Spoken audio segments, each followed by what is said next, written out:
प्रसिद्ध कथा है, कई बार सुनी होगी आपने, कि एक भगत ने तप किया, भगवान वरदान देने के लिए जाने लगे, लक्ष्मी जी भी साथ में जाने लगे।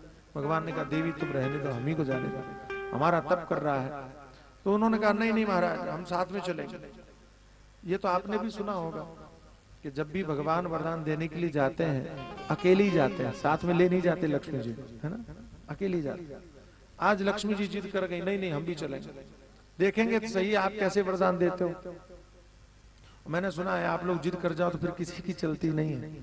लक्ष्मी जी ने कहा, भगवान ने कहा ठीक है तुम चाहती हो तो चलो। भगवान लेकर के लक्ष्मी जी को गए, भक्त से कहा वत्स मैं तुमसे बड़ा प्रसन्न हूँ, आंखें खोलो वरदान मांगो। इसने आंख खोली तो देखा लक्ष्मी जी साथ में, खुश हो गए। महाराज जो मैं मांगू देंगे। भगवान ने कहा देने के लिए आए हो, बोलो क्या चाहिए। बोले लक्ष्मी जी को दे दो। जैसे ही लक्ष्मी जी को देने को कहा तो भगवान तो प्रसन्न हो गए, कहा तथास्तु, दिया।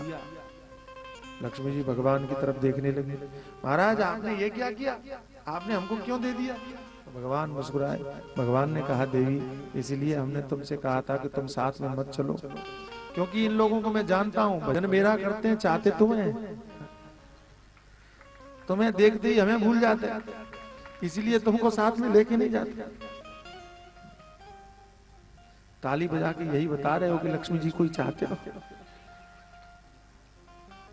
लेकिन लक्ष्मी जी को चाहने में बुराई कुछ नहीं है, अच्छी बात है, लक्ष्मी मैया है खूब चाहो, लेकिन भगवान को विसार के मत चाहो। चाहता तो ये भगवान के लिए लक्ष्मी जी को चाहो। अब देखिए बात, तो भक्त ने कहा महाराज लक्ष्मी जी को, तो भगवान ने कहा देवी इसीलिए हम तुमको साथ में नहीं ले जाते, अब तुम आई हो तो अब भुगतो, इसने कह दिया तो तुमको रुकना पड़ेगा, अब हम क्या करें। भगवान जाने लगे, लक्ष्मी जी भी पीछे पीछे जाने लगे। तो भक्त ने हाथ जोड़ के कहा माँ हमने तो आपको मांग लिया, आप हमको छोड़ के क्यों जा रही हो। तो लक्ष्मी जी ने एक तमाचा मारा उसको।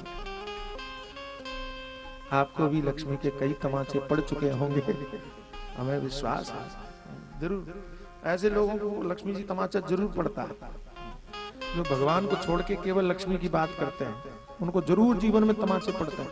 पता नहीं चलता, बताते केवल हम लोग हैं और कोई बताता नहीं है।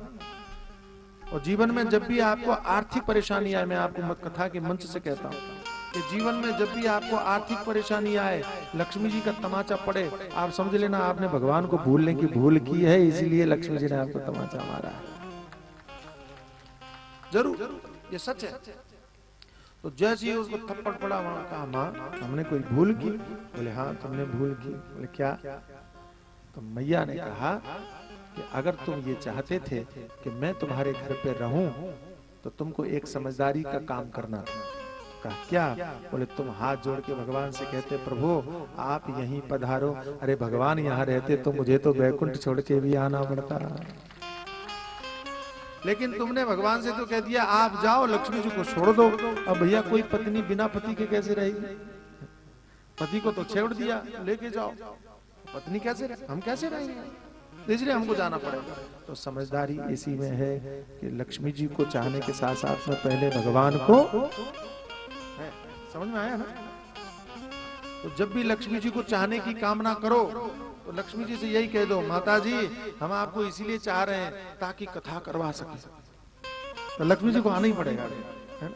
हम आपको इसीलिए चाह रहे हैं ताकि धर्म कर सकें, यज्ञ कर सकें, दान कर सकें, पुण्य कर सकें, अच्छे अच्छे काम कर सकें। हाँ थोड़ा बहुत रसगुल्ला भी खा लेंगे, क्या ज्यादा है, इतने में थोड़ा नाराज होती है मैया लक्ष्मी जी, इतने में थोड़ी गुस्सा करती है। लेकिन केवल और केवल अधर्म के लिए और भोग के लिए उनका अगर उपयोग करोगे तो लक्ष्मी जी खुश नहीं होती। इसीलिए कहा लक्ष्मी के सुत चार हैं धर्म अगन नृप चोर, जेठे के अपमानते तीन करें घर फोर।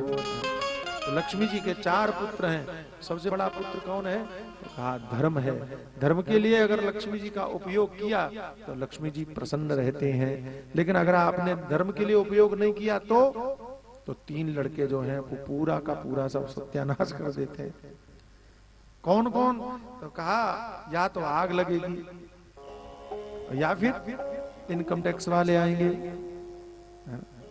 और या फिर चोर महाराज आएंगे और लेकर के चले जाएंगे। ये भी उन्हीं के पुत्र हैं। तो चोर भी अगर आए तो बुरा मत मानना, लक्ष्मी जी का ही लड़का है वो। गलती कोई हमने ही की होगी, इसलिए आए होंगे, है ना।